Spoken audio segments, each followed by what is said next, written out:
The smell hit John first. That thick, sour stench of sweat, fear, and broken dreams.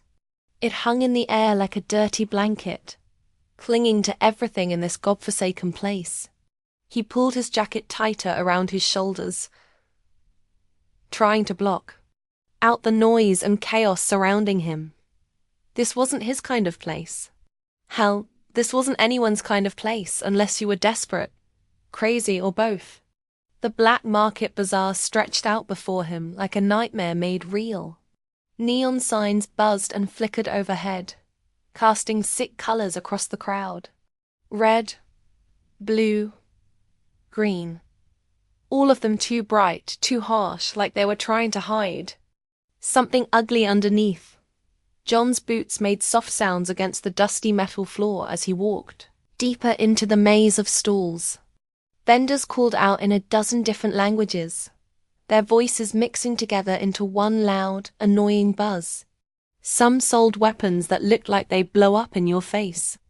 Others had strange alien gadgets that probably didn't work half the time. But John wasn't here for any of that junk. He was here because of something he'd heard 3 days ago, in a dirty cantina on the edge of nowhere. A drunk trader had been running his mouth, talking too loud about things that should stay quiet. The man had been bragging about exotic goods, rare items that only the richest folks could afford.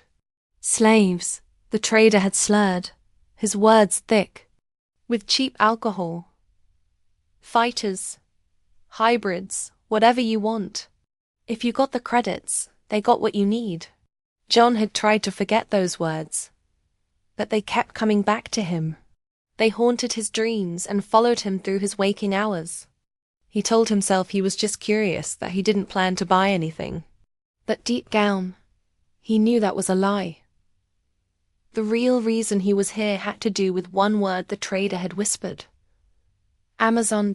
Back on Earth, before the wars and the colonies, and all the madness that followed, Amazon meant something from old stories. Warrior women who were fierce and proud and free. Now, out here in the cold darkness of space, it meant something else entirely. Now it meant genetically engineered soldiers. Super warriors built in labs, trained to kill, feared across every system in the galaxy. Most of them worked for big corporations or military groups. Some had gone rogue, turning into mercenaries, or worse. John pushed through the growing crowd, keeping his head down and his hood up. People looked at him anyway, their eyes calculating and cold. He didn't look like he belonged here. He wasn't a mercenary with scars and attitude. He wasn't a corporate boss with expensive clothes and bodyguards. He was just a guy trying to stay invisible in a place where being noticed could get you killed. The unspoken rule of places like this was simple. Don't start trouble unless you're ready to die for it. John had no plans to start trouble. He just wanted to see what was happening here, maybe understand why the trader's words had stuck with him like a bad song. As he got closer to the main platform, the crowd got thicker. Bodies pressed against him, and he could smell their excitement and greed. These people had come here to buy and sell things that shouldn't be bought or sold. They were here to trade in misery and call it business. On the stage, a thin man with nervous energy paced back and forth like a caged animal. His voice boomed through crackling speakers that had seen better days. Ladies and gentlemen, the auctioneer called out, his arms spread wide like he was welcoming old friends. Welcome to tonight's special event. We have the finest specimens the galaxy has to offer. Fighters, guards, companions, whatever your heart desires and your wallet can afford. John's stomach twisted into knots. He'd seen slave auctions before, during the war. The memory of those desperate faces still haunted him. He'd told himself, this would be different. But watching the first lot get dragged onto the stage, he knew nothing had changed. The first creature was massive, at least 7 feet tall with grey skin that looked like old leather. Cybernetic parts had been grafted onto its arms and legs, giving it a half-machine, half-living appearance. When it snarled, showing teeth like broken glass, the crowd murmured their approval. This beauty has been through 6 major campaigns and survived them all, the auctioneer announced with pride. Built for war, trained for victory. Starting bid is 50,000 credits. Hands shot up immediately. Numbers were shouted out. The bidding moved fast like a feeding frenzy. John watched it all, feeling sick but unable to look away. He found himself thinking about the war again. About the soldiers he'd served with, who'd been turned into tools and thrown away when they broke. Was this the same thing? Different package, same rot underneath. 60,000. Someone yelled. 75. 80,000 credits. The grey creature was sold to a woman in expensive armor who looked like she collected dangerous things for fun. Guards hauled the creature away, and John wondered if he'd just watched someone's death sentence get signed. The auctioneer was already moving on to the next lot, his energy never flagging. Now we have something special, folks. Something that doesn't come along very often. John felt the crowd's excitement change, becoming sharper and more focused. People pushed closer to the stage, and he found himself being carried along by the tide of bodies. And now, the auctioneer said, his voice dropping to build suspense. The jewel of our collection. Lot number 72. 2 guards appeared, at the edge of the stage, dragging someone between them. At first, John couldn't see clearly through the crowd. Then the bodies in front of him shifted, and his world stopped moving. She was tall, easily 6.5 feet, but that wasn't what made John's breath catch in his throat. It was her skin. It shimmered like liquid sapphire, deep blue with hints of silver that caught the harsh stage lights and turned them into something beautiful. Her hair was black as space itself, but silver streaks ran through it like lightning. Frozen in time, it fell in wild waves down her back, untamed and free despite the heavy chains that bound her wrists and ankles. But it was her eyes that held John captive. They burned with a fire that the chains couldn't touch. Golden and fierce, they swept across the crowd like searchlights, looking for weakness, for threats, for anything that might be useful. She didn't look beaten. She didn't look broken. She looked like a storm barely contained, like lightning waiting to strike. When she growled, a low, dangerous sound that seemed to come from somewhere deep in her chest, the crowd took a step back. Even the guards holding her chains looked nervous. Untamed, unbroken, the auctioneer crowed, clearly delighted by the crowd's reaction. A true Amazon, ladies and gentlemen, genetically perfected for combat, stronger than any normal human, faster than any soldier you'll find, and smarter than most of the people in this room. Nervous laughter rippled through the audience. Look at her, the auctioneer continued, gesturing toward the woman like she was a prize horse. She's a masterpiece of genetic engineering, a work of art that can also tear your enemies apart with her bare hands. John found himself staring directly at her, unable to look away. For just a moment, their eyes met across the crowded room. He expected to see fear there, or maybe anger. Instead, he saw something that made his blood run cold. Intelligence. Sharp, calculating intelligence. She was studying him, reading him, figuring out what kind of threat he might be. In that split second, John realized she wasn't just a victim in chains. She was a predator temporarily caged, but still dangerous. Starting bid, the auctioneer announced with glee, is 100,000 credits. John had never planned to raise his hand. He'd told himself 100 times that he was just here to observe, to understand. He couldn't afford to buy anything. Even if he wanted to, his savings wouldn't cover even the starting bid. But as the numbers started flying, something twisted in his gut.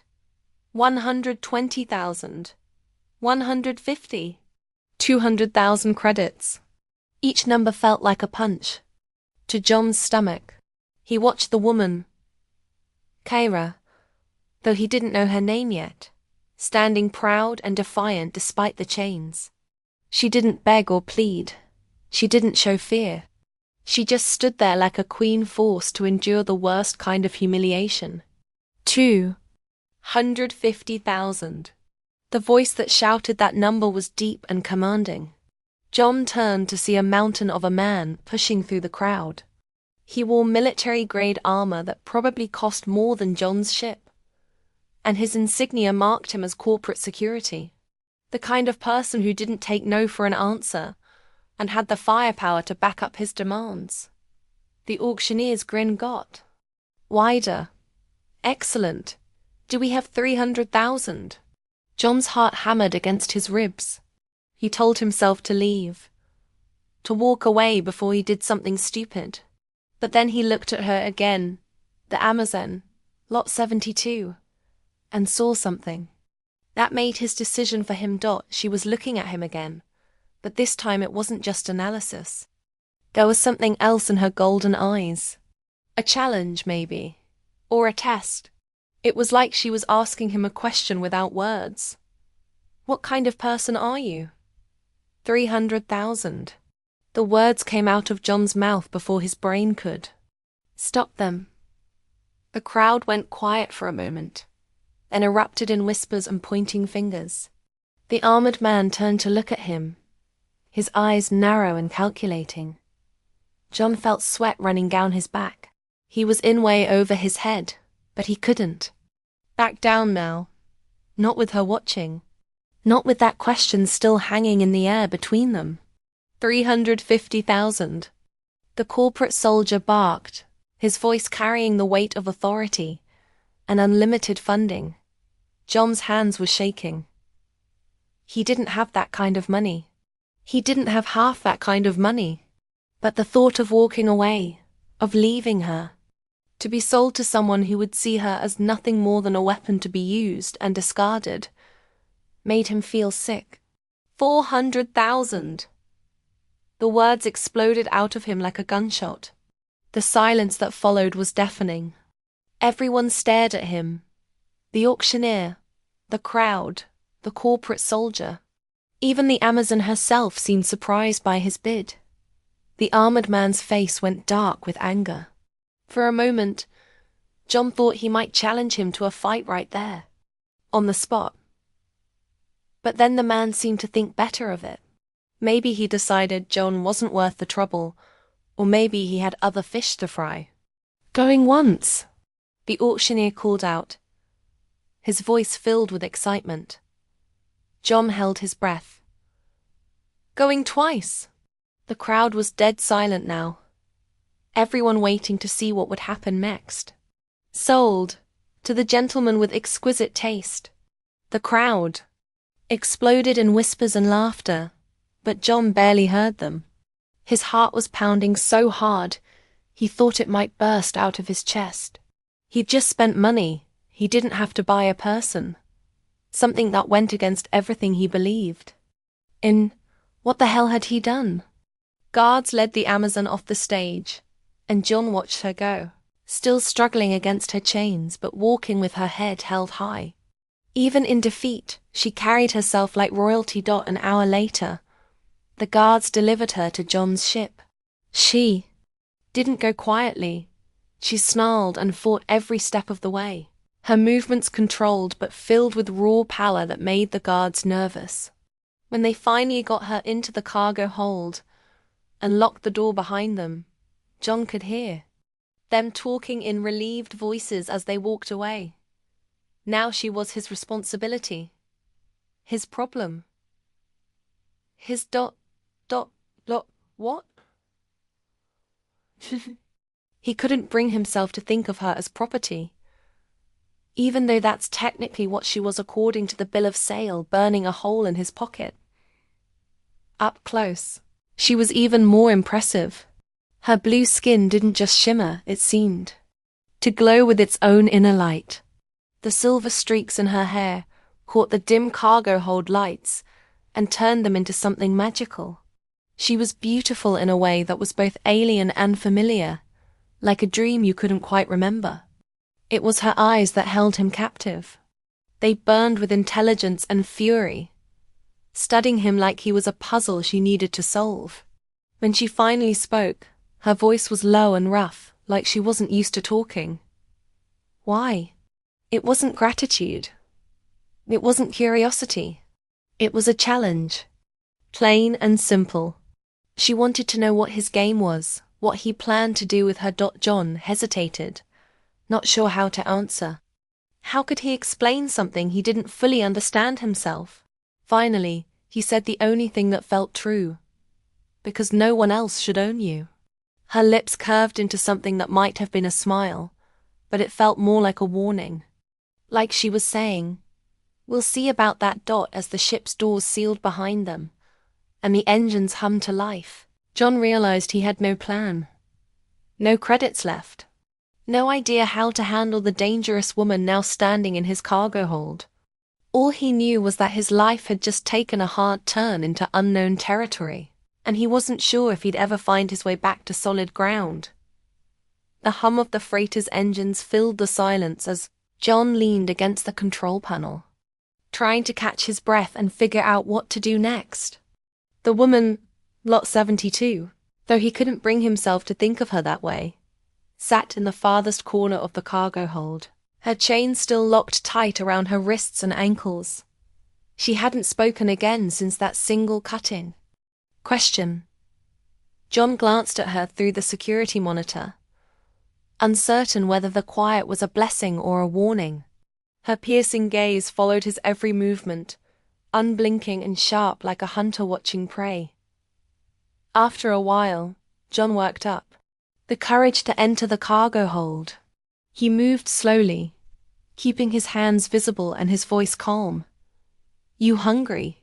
he asked, holding out a sealed meal packet. She didn't answer, but the slight shift in her posture told him she understood. He placed the packet on the floor and backed away, giving her space. Her golden eyes flicked to the food, then back to him, weighing risks and possibilities. Slowly, she moved toward the packet. The chain scraped against the metal floor with each step, a sound that made John's teeth ache.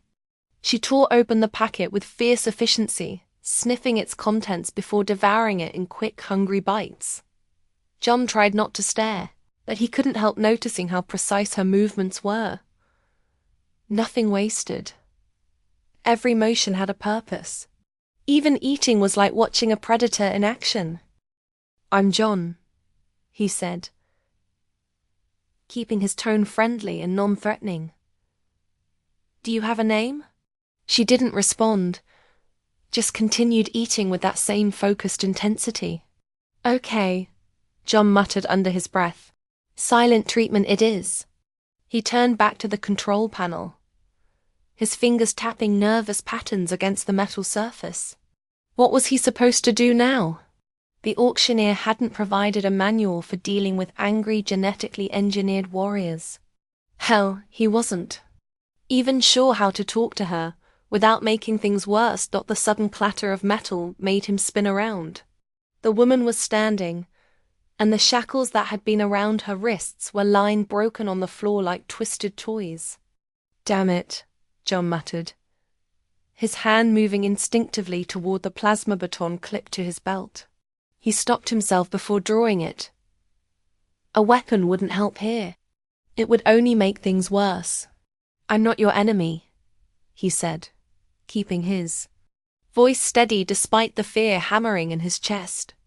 She stepped closer, her movements fluid and graceful despite the ankle restraints that forced her to shuffle. Even hobbled, she moved like a dancer, like someone who understood their body perfectly and knew how to use it. "You bought me," she said, her voice low and rough like she wasn't used to speaking often. "I didn't want to," John replied honestly. That leaving you there didn't seem right. Her brow furrowed, confusion flickering across her face for just a moment. Right? Look, John said, choosing his words carefully. I don't know how you ended up in that place, but I'm not going to treat you like property. You can go wherever you want once we figure this out. She tilted her head slightly, studying him with those sharp golden eyes. Go? Yes, go, John repeated, spreading his hands to show he meant no harm. As in free. No chains, no collars, no one owning you. She didn't respond immediately. Instead, she lowered herself back into the corner, her gaze never leaving his face. John let out a long breath and sat down on a crate across from her, maintaining distance but showing he wasn't afraid. I didn't exactly plan this, he admitted, running a hand through his hair. I just couldn't stand watching you get sold to. Someone who would treat you like a weapon. Not right, she echoed, the words carrying a weight he didn't understand. Yeah, John said. Not right. The silence stretched between them again, but this time it felt different. Not comfortable exactly, but less hostile.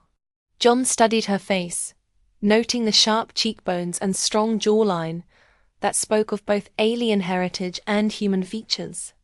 Her golden eyes seemed to see everything, miss nothing. Do you remember how you got there? John asked gently. To the auction. Her expression hardened, and for a moment he thought she wouldn't answer. Then she spoke, her voice clipped and distant. Captured. By. Who? Raiders, she said, spitting the word like poison. John nodded grimly. He'd dealt with raiders before. Scavengers who preyed on colonies and small ships, kidnapping and killing as they pleased. But the idea of her, someone who could clearly take on 10 raiders single-handedly, being captured didn't make sense. Did they ambush you? He pressed. Her eyes narrowed. No. Then how? Betrayed, she said, the word coming out like a curse. John frowned. By your own people.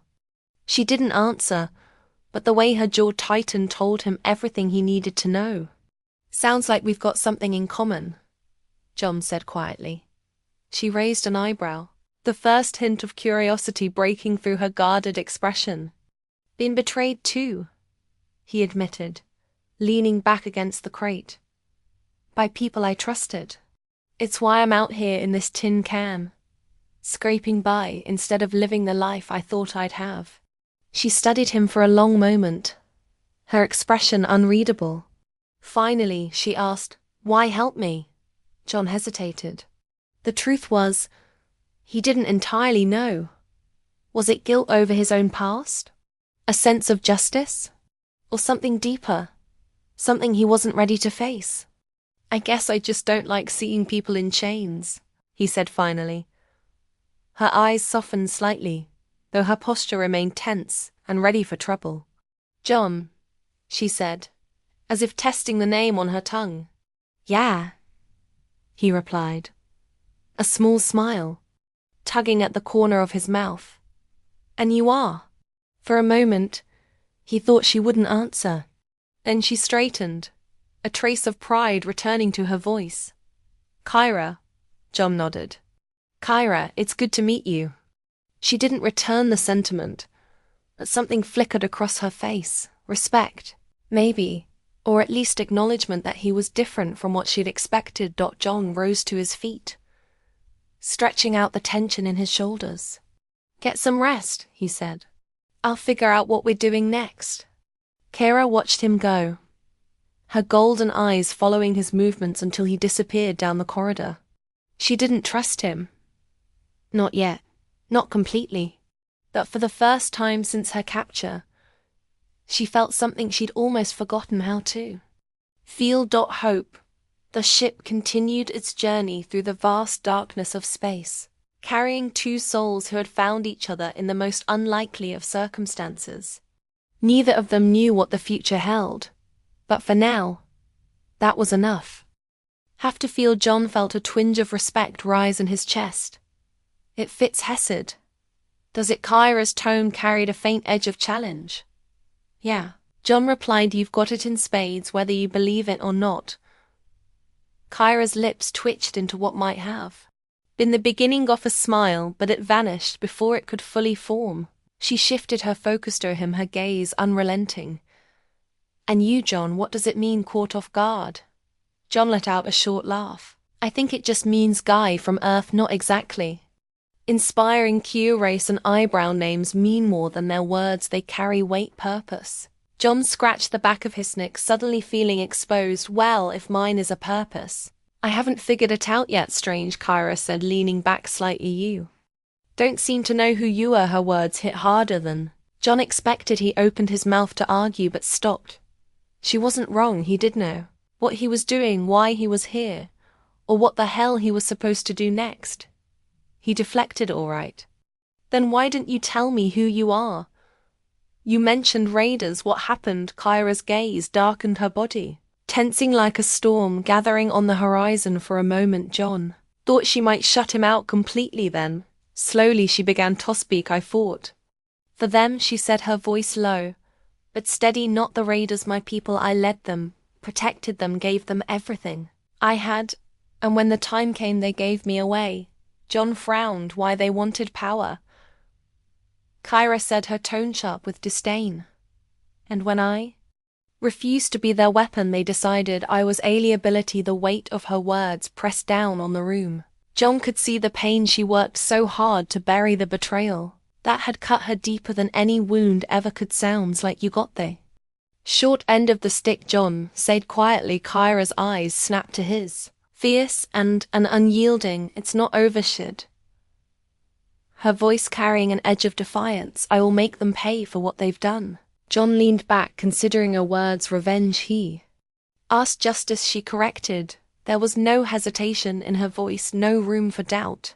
She wasn't just surviving, she was planning. John nodded. All right, justice. I get it. Kyra studied him, her expression softening slightly. And you, why did you buy me? John hesitated, unsure of how to answer. I told you I couldn't leave you there. Why? The question hit him like a hammer, blunt and unrelenting.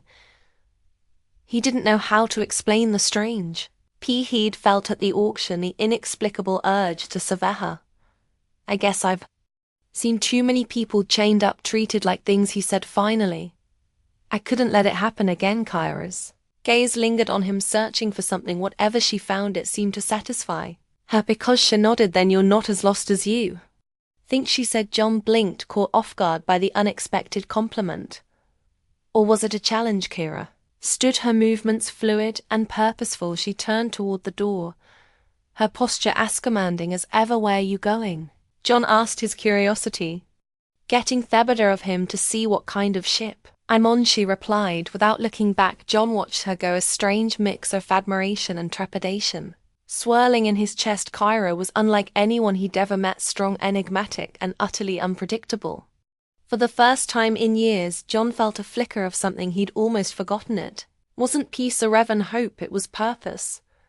And he had no idea where it would take him. The freighter lights flickered faintly, a symptom of its age and constant patchwork pairs. John leaned over the console in the cockpit, his brow furrowed as he studied the star map. His fingers traced a path to the nearest unregulated station, hoping they could lay low and stop behind him. He could hear Kira's soft footsteps as she entered, her movements silent but impossible for him to ignore. You've been pacing, John said, not looking up from the display. Kyra's voice was calm but sharp like a blade's edge. I don't like feeling cornered. JN turned, meeting her piercing golden eyes. Stood in the doorway, her arms crossed, her posture tense but not aggressive. The faint shimmer of her blue skin caught the light, making her seem almost otherworldly. We're not cornered, John said. We're in deep space, hard to feel boxed and out here. Syra raised an eyebrow. Not when someone's chasing you, John sighed, running a hand through his hair. We didn't even know if they're after us. Could just be some pirates looking for an easy score. Her gaze didn't waver. You don't believe that? He hesitated, then shrugged. No, I don't.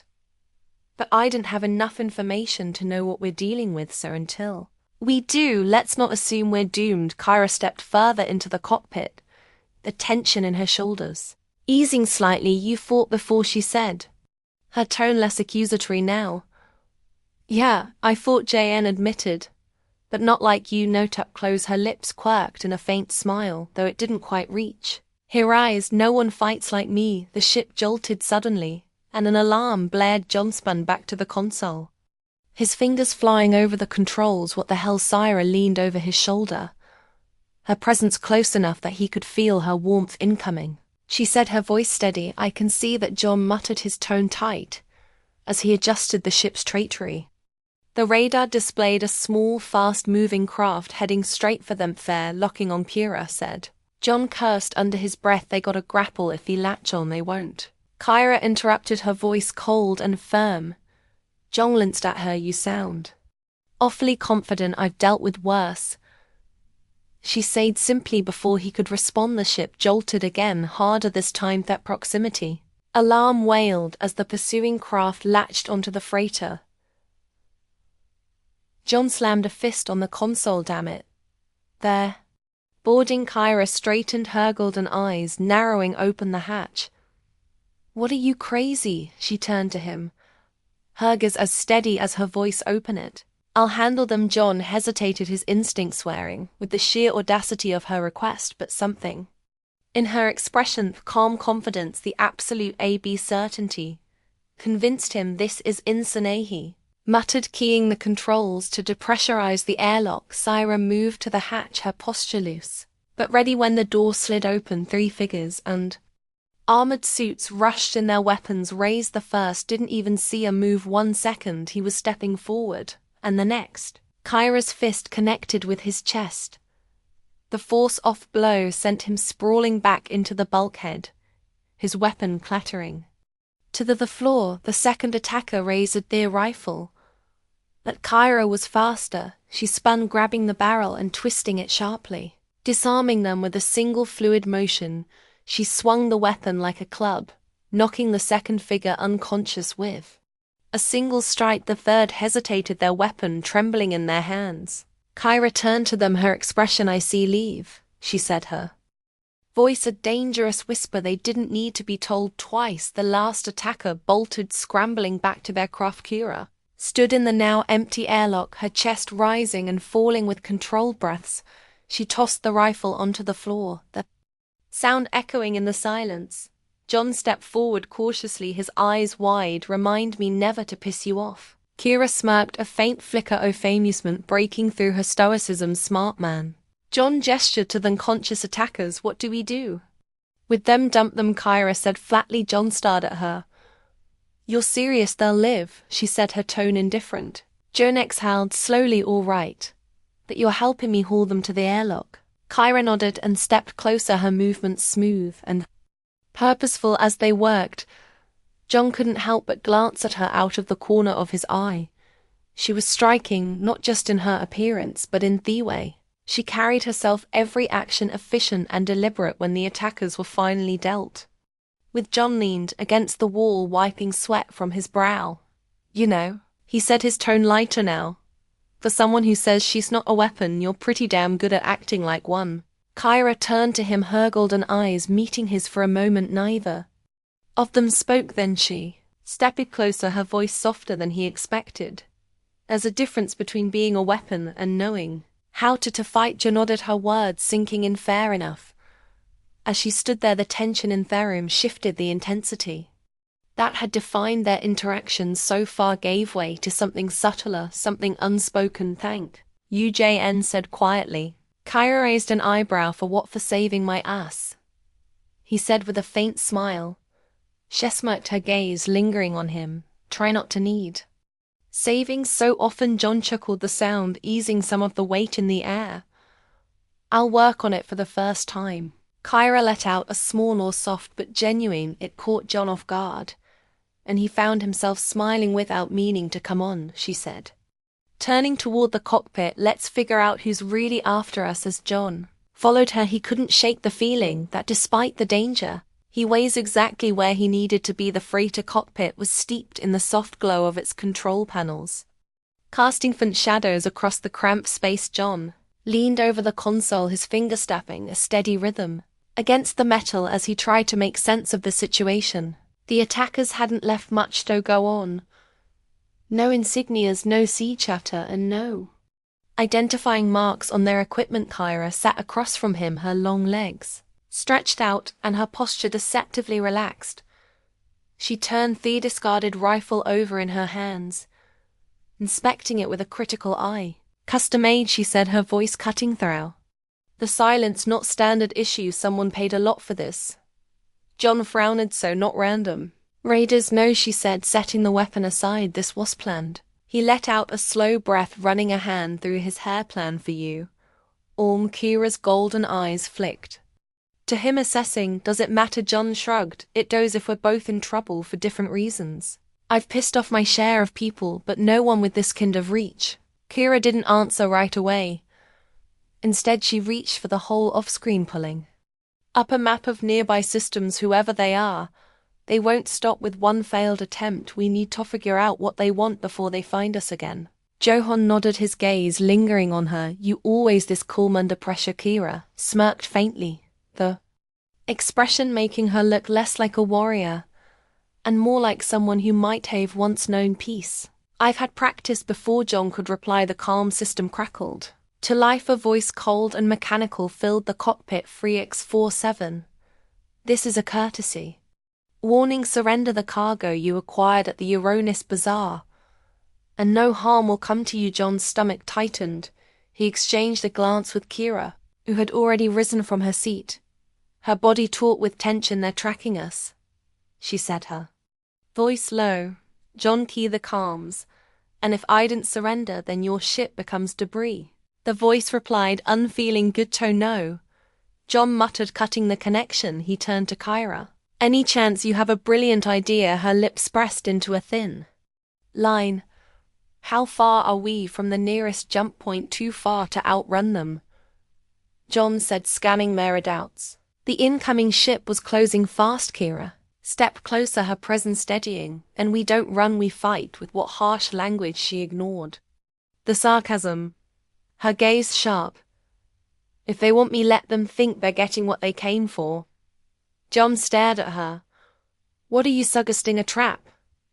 She said, her tone decisive. They think I'm cargo used. That John hesitated, his mind racing. If this goes wrong, it won't, she said, cutting him off. You trust me or not? John met her eyes, the intensity in her gaze unwavering. He exhaled and nodded. All right, let's do this. Minutes later, Kyra stood in the cargo hold, her wrist bound loosely with the same cuff she had broken earlier. She wore them without complaint, her posture straight and her expression calm. You're too convincing, John said, as he adjusted controls for the external hatch. Kyra arched an eyebrow. You mean I look like a prisoner? Exactly, John said, his tone lighter than he felt. Try not to kill me when this is over. Her lips curved in a faint smirk. No promises. The pursuing ship docked with a hollow clang, and the airlock hissed as it pressurized. John stood at the control panel, his heart pounding in his chest. He glanced at Kyra one last time. Ready? She gave a single nod. The outer door slid open, revealing 3 figures in sleek black armor. Unlike the previous attackers, these moved with precision and purpose. The one in the center stepped forward, his helmet reflecting the dim light of the hold. Captain John Figure said, his voice cold and clinical. You've made things more difficult than they needed to be. John crossed his arms, forcing a smirk. Story of my life. You must be here for her. The figure nodded toward Kyra. That's correct. Hand her over and this ends peacefully. Peace. F for WHOJN asked for you, the man replied. John pretended to consider, then shrugged. All right, she's all yours. He stepped aside, gesturing toward Kyra. The armored man approached her, flanked by his 2 subordinates. Kyra kept her head lowered, her body language subdued. John's finger shoved over the hidden control on his belt. The leader reached for Kyra's arm, and in an instant she moved. The cuff snapped apart, with a sharp metallic clang as she drove her elbow into his chest, sending him staggering backward ere the others could react. She spun, disarming one with a swift kick, and slamming the other into the wall with brutal efficiency. John hit the control, and the freighter artificial gravity fluctuated. The attackers stumbled, struggling to regain their footing as his Sierra moved through them like a force of nature. The leader recovered, pulling a weapon from his belt. Enough, he barked, leveling it at Kira. John didn't think. He lunged forward, slamming into the man and knocking the weapon from his hand. The two crashed to the floor, grappling for control. Kira didn't hesitate. She grabbed the leader by the collar, hauling him to his feet and slamming him against the bulkhead. "Usinkyu," she demanded, her voice ice cold. The man coughed his helmet. "Ask you. You know who?" He rasped. Her eyes narrowed. A flicker of recognition crossed to her face. She tightened her grip. "Say it." He sneered. "The Syndicate, they want their property back." Kyra's jaw tightened, her grip crushing the armor at his throat. For a moment, thought she might kill him, but she released him, suddenly letting him crumple to the floor. "Go," she said, her voice low and dangerous. "Tell them I'm coming for them." The man scrambled to his feet, grabbing his unconscious subordinates and retreating to their ship, the hatch sealed behind them, and moments later, the pursuing craft descended, vanishing into the void. John turned to Kira, his breathing heavy. "The Syndicate." Kyra's expression was unreadable. "They're the ones who betrayed me." John exhaled slowly, the weight of her words sinking in. "This isn't just about survival, is it?" "No," she said, her voice steady. "It's about justice." John nodded, a grim determination settling over him. "Then let's make a plan."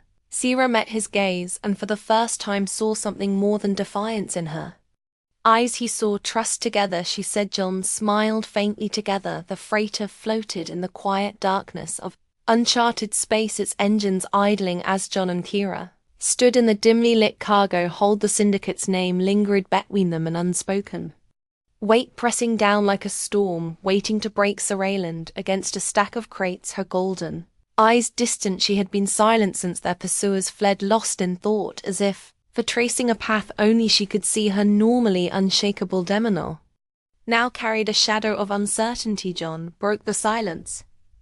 "First, so what's the plan?" Kyra's gaze snapped to him, sharp and assessing. "The Syndicate controls half the galaxy's black market," she said. "They'll hunt me until one of us is dead. Then let's make sure it's them," John said, his tone firm. Her lips twitched, almost forming a smile. "You're more reckless than I thought." John shrugged. "If I were careful, I wouldn't be here. What do they want with you anyway? You're not exactly the type to follow orders." Kyra straightened, the tension in her posture tightening. "I wasn't supposed to follow orders. I was supposed to lead. They designed me to be their enforcer, their weapon of fear. When I refused, they decided I wasn't useful alive." John frowned. "So they sold you out. They tried to destroy me," Kira said, her voice hardening. "When that didn't work, they turned me into a commodity." John shook his head. "That's a hell of a way to treat someone they created." "They don't see me as someone," she replied coldly. "I'm Anisette. Nothing more." John stepped closer, his voice softening. "That's not true. Whatever they think, it doesn't define you." Her gaze softened slightly, but she quickly looked away. "Words don't change reality." John, "No," he agreed, "but actions do. So let's act." Kara studied him for a long moment. "You're serious about this?" "Dead serious." John said, "I've spent too long running from things. If I can help you take down the people who did this, maybe it'll mean something." Her expression shifted, a mix of surprise and something deeper, gratitude maybe, though she didn't say it aloud. Instead, she nodded. Hours later, the two of them stood in the cockpit, a hollow map of Syndicate-controlled space hovering between them. Kyra tapped a glowing sector, her voice steady. "This is their harbor station orbiting Urans. They run everything from there. Smuggling, trafficking, weapons. If we hit them here, it'll underscore their operations." John crossed his arms, studying. "Matt, you make it sound simple." "It's not." Cairo admitted. "The station is heavily fortified, and they'll expect an attack after what happened. Then we need an edge." JN said something they won't see coming. Kyra tilted her head. A faint smirk forming. You're the pilot. Any brilliant ideas? John thought for a moment, his fingers tapping the console. If we can disable their comms, they won't be able to call for reinforcements. That gives us time to do some damage. And how do you plan to disable their comms? Kira asked. John grinned. By getting closer now to fry their systems. With an EMP, it'll knock out everything within range. Asira raised an eyebrow. Including our own ship. John's grin faltered. Yeah. Beatenly, temporarily. I can reboot the systems manually. It's risky, but it's our best shot. Kyra nodded, her smirk returning. Risky, I like it. The approach, though. The Syndicate station was tense. The freighter engines hummed softly. As John guided the ship toward the massive structure, it loomed against the backdrop of stars, its skeletal framework crystalline with turrets and fighter bays. Comms are encrypted, John said, as fingers flying over the controls. But I can fake a supply ship. ID long enough to get close. Kyra stood beside him, her arms crossed. And when they figure out we're not delivering cargo, then we improvise, John replied. Flashing her a grin, Kyra shook her head, though there was a glimmer of amusement in her eyes. You're impossible. The station grew larger on the view screen, its silhouette casting jagged shadows across the freighter. John's hands tightened on the controls as he maneuvered closer, keeping their trajectory steady. The Cal crackled. Unidentified vessel, state your purpose. John toggled the mic. Supply run from Yormans, a routine delivery. There was a pause, and Kyra tensed her fingers, brushing the handle of the rifle slung over her shoulder. Proceed to docking bay 7, the voice finally said. John exhaled, his holders relaxing slightly. That was easy, too easy. Sierra muttered. The freighter settled into the docking bay with a low hiss as its landing gear engaged. John shut down the engines, his pulse quickening. He glanced at Sierra. M is ready, he said. Once it goes off, we'll have about 5 minutes before their backup systems kick in. Kyra nodded. Plenty of time. John hesitated, his eyes searching hers. You sure about this? She smirked, the confidence in her expression unshaken. Are you? John laughed softly, not even a little. The moment the EMP detonated, the station's lights flickered and deed plunging the docking bay into darkness. Sierra moved at first, her steps silent. Us led the way toward the control center. The halls were eerily quiet, the usual hum of machinery replaced by the faint echo of their footsteps. Kyra's movements were precise, every turn calculated. John followed close behind, his heart pounding. When they reached the control room, 2 guards stood at the entrance, their weapons raised. Before John could react, Kyra surged forward, dispatching them with brutal efficiency. She pushed open the door, revealing rows of consoles and monitors, all offline. Kyra scanned the room, all gay, landing on a central terminal. This is it, she said, moving to the console. Give me a minute. John kept watch, his eyes darting to the shadows. Whatever you're doing, do it fast. Kyra's fingers flew over the terminal, her expression focused. I'm downloading their files. This will tell us where their main operations are and who's in charge. The sound of approaching footsteps echoed down the hall. John turned, his grip tightening on his pistol. Got company, Kyra. Didn't look up by me. 30 seconds. John stepped into the hallway, his heart hammering as he fired at the first figures to round the corner. The Syndicate guards scattered, their shots ricocheting off the walls. 10 seconds, Kyra called out. JN ducked behind a crater-turning fire as the guards pressed forward. Make it 5. Done, Kyra said, pulling a data chip from the terminal. She grabbed John's arm, pulling him toward a maintenance hatch. This way, she said, her voice steady despite the chaos. They slipped into the narrow passage, the sound of shouts and gunfire fading behind them. When they finally emerged back at the freighter, John felt his chest unclench. Kyra turned to him, holding up the data chip. We have what we need. John grinned, his adrenaline still pumping. And we're still alive. I called that a win. Kyra smirked, her golden eyes gleaming. Let's not make it a habit. As the freighter lifted off, leaving the station bend, John couldn't help but feel a strange sense of satisfaction for the first time in years. He wasn't just running. He was fighting for something that mattered.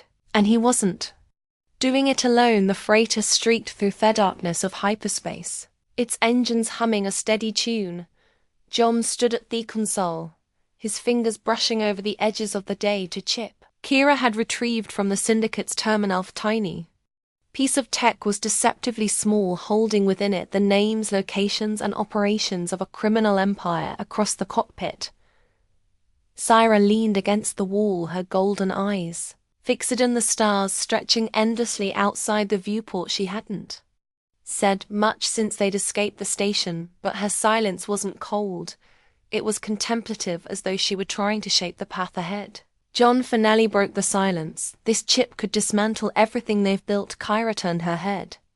Expression unreadable. It's a start. John set the chip down on the console and faced her fully. What's the rest of the plan? You've got the names, the locations. What now? Kyra exhaled softly, crossing her arms.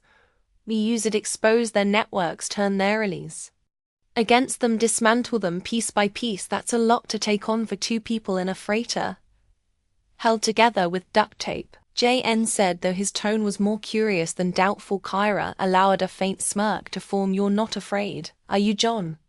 Chuckled. I'm terrified. Beauty've come this far, might as well see it through for a moment. Her gaze softened. She stepped closer, her movements unhurried but purposeful. Why? She asked, her voice quieter. Now why? Why are you helping me? John hesitated, a tear running a hand through his hair as he searched for the right words. At first it was guilt. I didn't want to walk away from someone who didn't deserve what they were going through, but now it's more than that. Kyra tilted her head, her sharp gaze locking on his. What is it then? John's voice grew steadier as Hess spoke. Because I believe in you. You're not just fighting for revenge, you're fighting for freedom, not just for yourself, but for anyone who's been caught in their web. That matters. And if I can help you succeed, maybe my life means something too. Kyra's expression flickered with something John hadn't seen before, vulnerability, subtle but undeniable. She stepped even closer now, standing just a foot away. You think I can win this? I know you can, John said firmly. Kyra studied him for a long moment, her walls lowering in a way that made the air between them feel charged. You've risked everything for me, she said softly, when you didn't have to. Maybe I didn't, John replied, his voice just above a whisper, but I wanted to. The distance between them disappeared as she leaned in, her hand resting lightly on his chest. John's breath caught, but he didn't move. Her touch was surprisingly gentle, her strength tempered by an unfamiliar softness. John, she said, her voice steady but laced with emotion. Yeah, you're not who I thought you were, she said, a faint smile touching her lips. He raised an eyebrow. That a good thing? Her smile widened slightly, though her golden eyes glimmered with seriousness. It is for the first time in years. John felt like he wasn't drifting. Whatever this was, this partnership, this bond, it felt real, solid, and worth fighting for. The next day they stood together in the cargo hold, the halal map projected between them. Cairo pointed to a distant sector. This is where the network operates. If we take it out, the Syndicate loses its grip on half the galaxy. John nodded, studying the map. And the other half? We'll deal with that when the time comes. Kyra said, her voice firm, but not unkind. Johan glanced at her. So you're saying this isn't going to be easy? Kyra smirked. Would you stick around if it were? He laughed. Probably not. They shared a brief but meaningful silence, the weight of what lay ahead, head tempered by the connection they had forged. Whatever happens, John said, his tone serious, we see it through together. Kyra's gaze softened and she nodded together as the freighter exited the sprawling Syndicate hub came into view, a massive structure bristling with defenses. The sight would have been enough to make anyone turn back, but not them. Kara adjusted the straps of her armor, her expression steely. This is just the beginning. John powered up the freighter engines, his grin wry but determined. Then let's make a count. The freighter surged forward, diving into the fray. Together they would face whatever came next, not as captor and cargo, or even as allies, but as equals, bound by trust and a shared purpose. And for the first time in their lives, they weren't running, they were fighting for something bigger than themselves. The Syndicate's reign began to crumble, rumors of their secrets leaking into the galaxy spread like wildfire. Systems once under their thumb rose in rebellion, and Kyra's name became a whispered legend. A warrior who had defied her creators and lit a spark of resistance, JN and Kia, stood at the forefront of it all, their bond unshakable, their purpose clear as they prepared for their next mission. Chan to her with a grin you ever think about. What comes after all this? Sura raised an eyebrow. You planning a retirement already, maybe, he said. But only if you're there too. Kyra smirked, but her eyes held something warmer. We'll see together. They stepped into the Untamed, ready to face whatever the stars had in store.